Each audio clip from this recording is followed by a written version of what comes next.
जोरदार तालियों से सर का स्वागत करिए। मैं किसी राजनीतिक दल से ताल्लुक नहीं रखता हूं।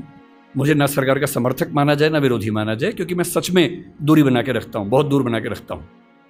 मैं मुद्दों पर तारीफ करता हूं, मुद्दों पर आलोचना करता हूं। भाषा के मामले में वर्तमान सरकार बेहतर काम कर रही है, ये सही बात है। कई स्तरों पर हमने देखा है। मेडिकल साइंस मध्य प्रदेश से शुरू हुआ, एक ही साल में एमपी में, यूपी में, उत्तराखंड में शुरू भी हो गया। और मैं कई साल से सोचता था कि मेडिकल साइंस में ऐसा क्या है जो हिंदी में नहीं पढ़ सकते। और सोचिए, डॉक्टर बनने के बाद करना क्या आपको डॉक्टर बन के आम आदमी का इलाज करना है। भारत के आम आदमी की हालत क्या है? डॉक्टर के पास जाता है, उसको एक वाक्य समझ में नहीं आता है। डॉक्टर 4 लाइन इंग्लिश की बोलता है, कुछ मुश्किल शब्द बोलता है, तो वो मान लेता है कि ज्ञानी आदमी है, ठीक बोल रहा होगा। उसे अपनी हेल्थ के बारे में एक वाक्य ठीक से समझ में नहीं आता है।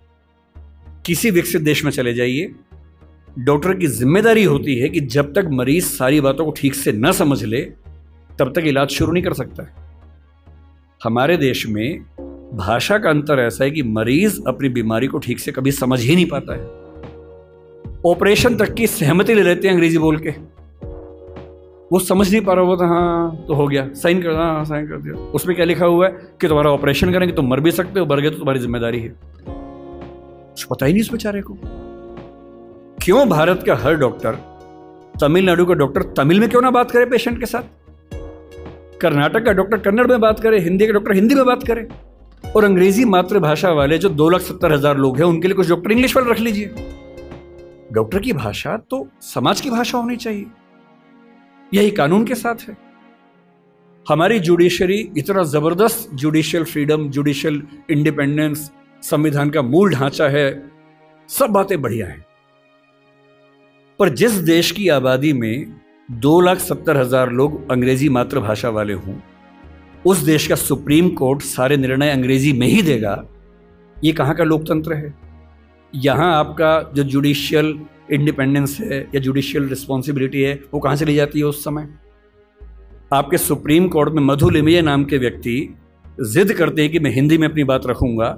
आप उनको परमिशन देने के बाद नकार देते हैं कि हमसे गलती हो गई, ऐसा नहीं कर सकते हैं। मेरे देश में, मेरे सुप्रीम कोर्ट में अपनी भाषा में आप बोल भी नहीं सकते।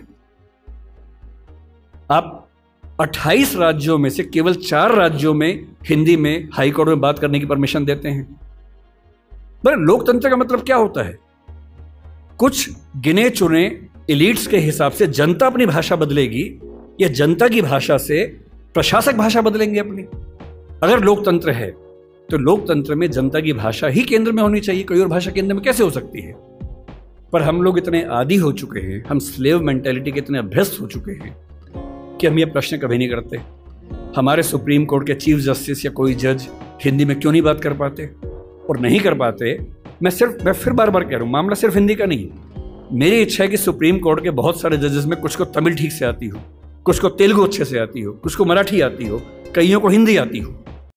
और बेंच का फैसला करते हुए ये भी एक पॉइंट ध्यान में रखा जाए कि मामला कहाँ का है और उस मामले में ऐसे जज को प्राथमिकता मिले जो उस भाषा को जानता हो, ताकि केस मेरा है, मुझे हिंदी आती है, मेरा वकील अंग्रेजी में कुछ कुछ बोला, जज ने कुछ कुछ बोला, फैसला हो गया, मुझे पता ही नहीं कि क्या हुआ, और इतने में पुलिस आगे मुझे ले गई और मैं परेशान हूं कि हुआ क्या।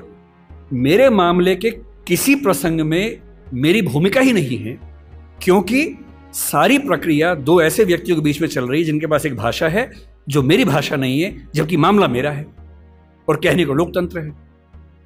ये लोकतंत्र नहीं है, ये भाषा के स्तर पर तानाशाही है, बुरी चीज है।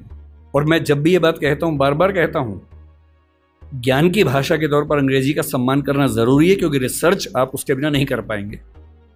बहुत मामलों में सीखने की जरूरत है, उससे भी, जापानीज से भी, फ्रेंच से भी, सबसे सीखने की जरूरत है। लेकिन आपके देश के सुप्रीम कोर्ट में, हाई कोर्ट में आपकी भाषा बात ना होती हो, ये बुरी बात नहीं है, शर्मिंदगी की बात है। हमें एक समाज के तौर पर शर्म आनी चाहिए, ये उससे कम बात नहीं है।